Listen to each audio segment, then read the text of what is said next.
کے ساتھ ریلیٹ نہیں کر سکتے. لہٰذا اعداد کی بات ہو یا نجوم کی بات ہو, جب ہم اس کو ریلیٹ کرتے ہیں تو ریلیٹ کرنے کی کوئی بنیاد ہونی چاہیے, وہ بنیاد نہیں ہے, وگرنہ میٹیریلی تو ساری چیزیں ایگزسٹ کرتی ہیں, کائنات ہے. بالکل ٹھیک, بالکل ٹھیک.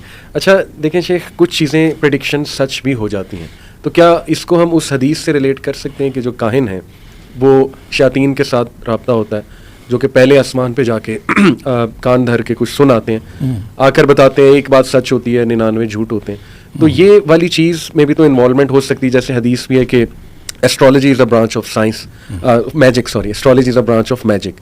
یہ ابن تیمیہ کا بھی اس میں موقف ہے, مختلف اسکالرس کا موقف ہے کہ یہ بھی سحر کی ہی ایک ٹائپ ہے. تو سحر میں پھر شیاطین کی بھی انوالومنٹ ہوتی ہے, تو کیا یہ بھی پاسبلٹی ہے کہ جو چیزیں سچ ہو رہی ہیں تو شاید انہوں نے آ کر بتایا, شیاطین نے آ کر بتایا؟ دیکھیں سحر جو ہے یہ ڈائریکٹلی صرف جنات کے ذریعے سے آپریٹ نہیں کرتا. جی, سحر دو طریقے سے آپریٹ کرتا ہے. ایک تو جنات کے ذریعے سے, جنات مسلط ہو جاتے ہیں, اور دوسرا یہ حواس کے اوپر ڈائریکٹ اثر کرتا ہے. صحیح ہے. اور حواس انسان کے اس جادو میں جکڑے جاتے ہیں. جیسے حضرت موسیٰ علیہ السلام کے دور میں تھیں تو رسیاں اور لاٹھیاں, سانپ نظر آ رہے تھے, حواس کے اوپر جادو ہوا تھا.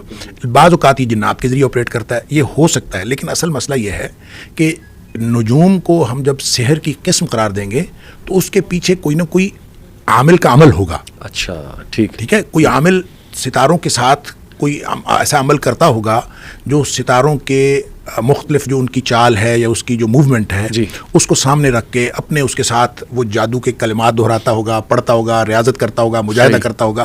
اس لیے آپ کہہ لیں کہ ایسٹرولوجی جو ہے وہ جادو کا حصہ ہے, وگرنہ ایسا نہیں ہے کہ یہ اٹ سیلف جو ستارے ہیں وہ جادو ہیں. جس طرح لوگ جو ہیں, بہت سارے لوگ جو ہیں وہ شمع بھی نہیں کرتے ہیں اور وہ ٹیلی پیتھی اس میں سے اپنے آپ کو جو ہے نا اپنی نگاہ کو مرکوز کرنے کے لیے, تو اب اس کا مطلب یہ نہیں ہے کہ شمع غلط ہے. شمع تو اپنی جگہ ٹھیک ہے, لیکن شمع بھی نہیں کہ اس کے ساتھ تعلق, شمع کا اس کے ساتھ تعلق. لہٰذا اسی طرح سے جادوگر بھی مختلف چیزیں استعمال کرتے ہیں, مختلف گھڑیوں کو, مختلف جو وقت کے مختلف جو مراحل ہیں ان کو استعمال کرتے ہیں. لہٰذا اس کو آپ جادو کے ساتھ ریلیٹ کر سکتے ہیں. یہ جادوگروں کے اپنا ایک طریقہ کار ہوتا ہے, ان کا تعلق مکان کے ساتھ بھی ہوتا ہے, ان کا تعلق زمان کے ساتھ بھی ہوتا ہے. تو جب وہ زمان کے ساتھ تعلق رکھتے ہیں تو دیکھیں ہم سنتے ہیں ستاروں کی الٹی چال ہے, یہ چال الٹی چل رہی ہے, آج فلاں ستارہ ہے آپ کا, وہ آج سیدھی چال چل رہا ہے, آپ یہ کام کر لیں اور فلاں کر لیں. تو اس لیے اس کو ریلیٹ کیا جا سکتا ہے. اٹ سیلف ستارے جادو ہیں یا جادو کا حصہ ہیں, یہ کہنا مشکل ہے. بالکل ٹھیک ہے, بالکل ٹھیک. کچھ لوگ آرگیو کر سکتے ہیں کہ جی آپ نے کہا کہ نفسیاتی طور پہ چیزیں آپ کو کمزور بناتی ہیں, وہ کہہ سکتے ہیں کہ نہیں ہمیں تو یہ پاورفل بناتی ہیں چیزیں,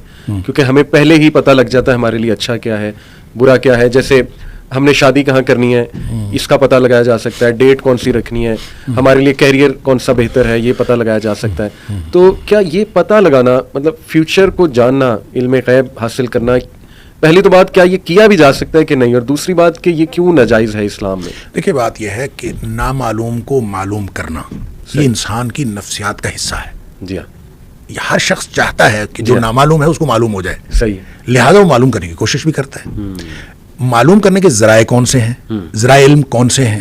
اب آپ دیکھ لیں تاریخ میں آج تک آتھینٹک ذرائع علم کون کون سے ہیں. جی, اگر وہ آتھینٹک ذریعہ علم دیکھیں, ہم تو حواس کو بھی, ایک موقع تھا کہ پلیٹو نے آ کے کہہ دیا تھا کہ یہ جو حواس ہیں یہ بھی درست ذریعہ علم نہیں ہے, اس لیے کہ ان کی دی ہوئی معلومات جو ہیں وہ الٹ ہو سکتی ہیں. ٹھیک ہے. لہٰذا اس نے کہا ہے عقل ہے اصل ذریعہ علم. صحیح. لہٰذا علم کا ذریعہ حواس کو بھی اس نے قرار نہیں دیا.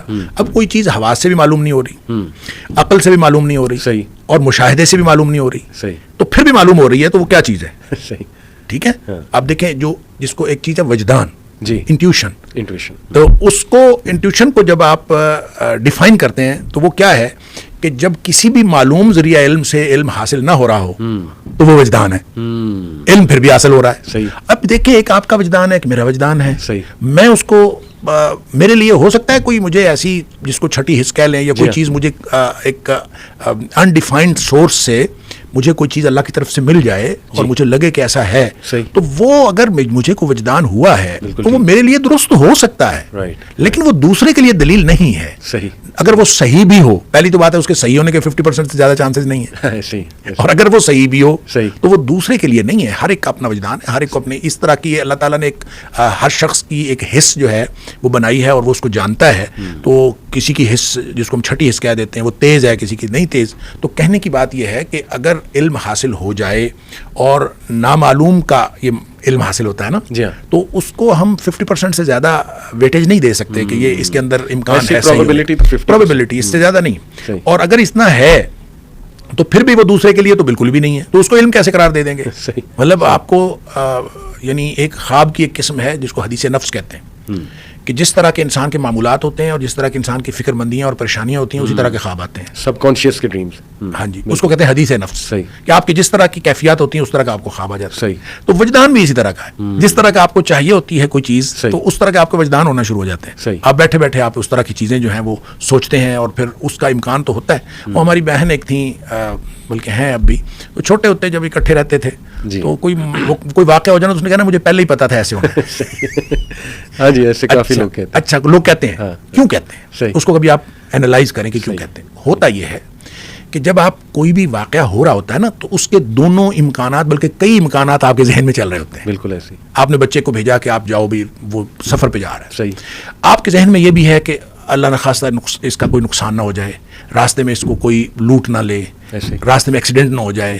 کتنے ایک امکان یہ کہ خیریت سے پہنچ جائے گا, ٹھیک ہے, یہ سارے امکانات ذہن میں چل رہے ہوتے ہیں, ان میں سے کوئی ایک اسٹرانگ ہوتا ہے. اچھا, جب وقوع پذیر ہو جاتا ہے تو آدمی کہتا ہے اچھا میں پہلے ہی سوچ رہا تھا کہ ایسے ہو جائے گا. اچھا, سوچ تو رہا تھا آدمی, یہ بات ٹھیک ہے. اچھا, کسی ایک امکان کو زیادہ اسٹرانگلی سوچ سکتا ہے آدمی, یہ ممکن ہے. ہر شخص کا اس کی سوچ کا, جو آدمی نیگیٹو سوچ رکھتا ہوگا وہ نیگیٹو بات کو زیادہ سوچے گا, جو پازیٹو سوچتا ہے وہ پازیٹو امکان کو زیادہ سامنے رکھتا ہے. لہٰذا اگر کوئی شخص بعد میں کہہ دے کہ میں پہلے یہ سوچ رہا تھا, اس کی بات تو ٹھیک ہے, وہ سارے امکانات سوچ رہا تھا, اس میں ایک امکان وہ تھا.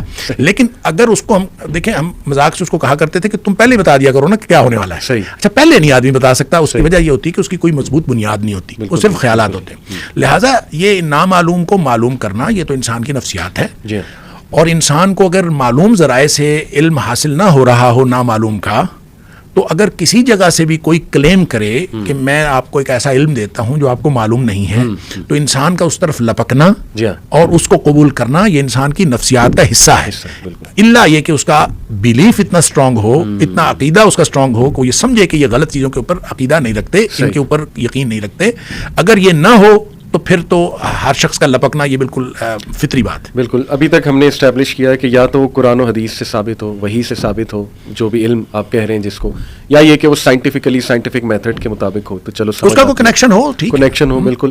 تیسرا ہم نے یہ اسٹیبلش کیا کہ یہ جادو بھی ہو سکتا ہے ڈپینڈنگ اپون وہ دیکھیں غیر مرئی چیزیں. میں ایک بات پھر دوبارہ دہراتے ہوئے میں ایک بات واضح کر دوں, غیر مرئی چیزوں کے ساتھ جو کنیکشن ہے وہ ہوتا ہے. صحیح, اس کو یا سائنس بتائے یا شریعت بتائے. بالکل ٹھیک. مثال کے طور پر قرآن کہتا ہے ومن اعرض عن ذکری فإن له معیشۃ ضنکا. صحیح. جو ہماری یاد سے منہ پھیرتا ہے نا, ہم اس کی معیشت تنگ کر دیتے ہیں. صحیح بات.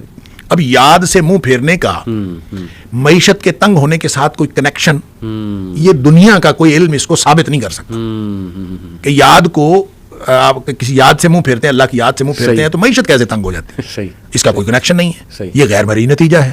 لیکن یہ نتیجہ چونکہ شریعت نے ہمیں بتا دیا ہے, قرآن نے بتا دیا ہے, لہٰذا اس کے اوپر ہمیں ایمان رکھنا ہے. اسی طرح میں یہ عرض کرتا ہوں کہ یا شریعت ہمیں بتا دے, بالکل ٹھیک, اور یا ہمیں سائنس ثابت کر دے, تو ہم اس علم کے جائز ناجائز کی بحث الگ ہے, اس کے وجود سے کم از کم ہم انکار نہیں کر سکتے کہ وہ کسی وجہ سے وہ ثابت ہو. لیکن یہ جو ایسٹرولوجی ہو یا نیومرولوجی ہو یا جس طرح کے بھی قیافہ شناسی کے جتنے بھی علوم ہیں, یہ علوم دراصل بنیاد رکھتے ہیں تجربے کے اوپر. بالکل ٹھیک. اور تجربے کی بنیاد پر لوگوں نے کتابیں لکھنی ہیں, اور کتابیں لکھنی ہیں. مثال کے طور پر علم الاعداد ہے, تو علم الاعداد میں آپ کو معلوم ہوگا کہ وہ کمیوٹ کرتے جاتے ہیں, اعداد کو ایڈ کرتے جاتے ہیں, اور بالآخر آخر پہ ایک سنگل عدد بچتا ہے. تو آپ کا نام ہے, میرا نام ہے, اس کے سارے اعداد نکال لیں گے اور آخر پہ ایک سنگل عدد. اچھا, 1 سے لے کر 9 تک اعداد بچتے ہیں. اچھا, 1 سے 9 تک انہوں نے اس کی خصوصیات پہلے سے ڈیفائن کی ہوئی ہیں. 1 نمبر ہوگا ایسا ہوگا, 2 نمبر ہوگا ایسا ہوگا. سورس کیا ہے وہ ڈیفینیشن کی؟